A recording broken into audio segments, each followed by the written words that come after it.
Olá família, graça e paz, tudo bem com você? Hoje nós estamos na nossa leitura anual, no dia 265. Vem comigo!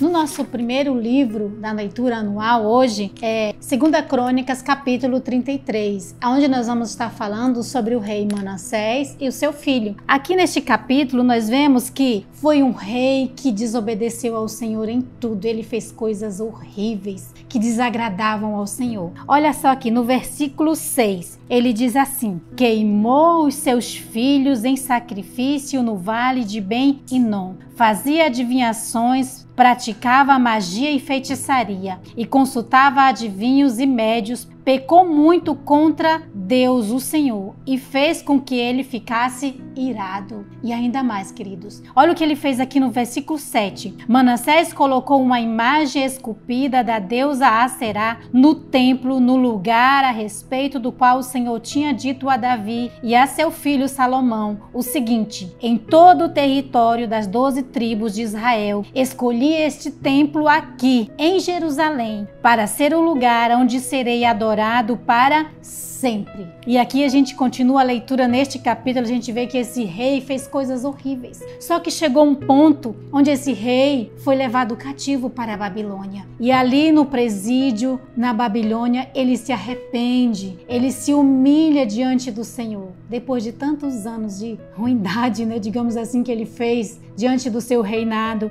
ele se arrepende e ele volta atrás. E como o nosso Deus é um Deus bondoso, misericordioso, então a misericórdia do Senhor se estende sobre esse rei Manassés. E Deus traz ele de volta para o seu reinado e ele volta a fazer o que era correto diante do Senhor. Mas depois Manassés ele morre e vem o seu filho Amon governa no seu lugar após a sua morte. Mas o que a gente entende nesse capítulo, queridos? A história de Manassés, ela destaca algo ruim, devastador diante da vida de um líder, de desobediência, desonra, de rebeldia. Mas também nós podemos ver que na vida desse mesmo líder teve um tempo de arrependimento, de reconhecimento dos seus erros, de perdão, e onde ele alcançou o favor e a misericórdia do Senhor. Só que o seu filho retorna e volta a fazer tudo que era de ruim, desagradável a Deus no seu reinado. Mas o que a gente vê aqui nesse capítulo é que tanto Manassés quanto Amon, eles tiveram as suas consequências por desobedecerem a Deus. E Amon foi pior, porque ele teve a sua vida ceifada ainda jovem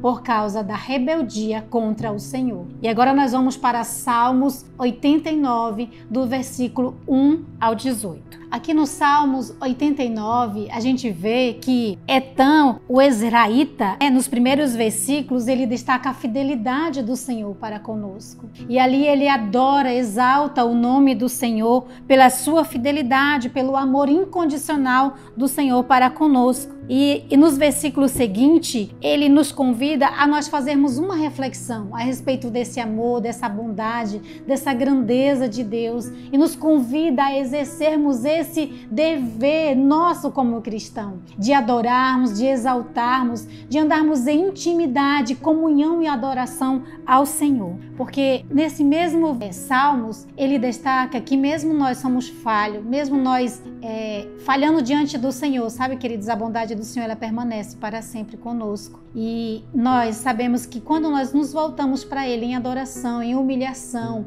o Senhor, Ele vem sobre as nossas vidas, porque Ele nunca deixou de nos amar, mas Ele é um Deus recompensador, Ele é um Deus de misericórdia, de graça e de bondade para conosco. E nós podemos permanecer firmes e confiando neste amor do Senhor e compartilhar esse amor para com o próximo, que é um amor que não tem limites, assim para nós e também para que nós possamos amar uns aos outros. E aqui nós vemos no Novo Testamento, João, no capítulo 21, quando Jesus ele aparece para os seus discípulos após a ressurreição. E ali ele aparece para aqueles que estão no mar pescando. Eles estavam ali pescando porque estavam desacreditados do chamado, do propósito de Deus para suas vidas, e eles ali estão pescando. E Jesus aparece ali na praia, e quando eles verem Jesus, eles ficam meio assustados. E a Bíblia relata que eles já tinham passado a noite tentando pegar peixes e eles não tinham pegado nada. E Jesus fala com eles: ei, lancem do outro lado. E eles já tinham passado a noite com tantas tentativas, mas eles obedecem a Deus. Mas a gente vê no relato aqui que quando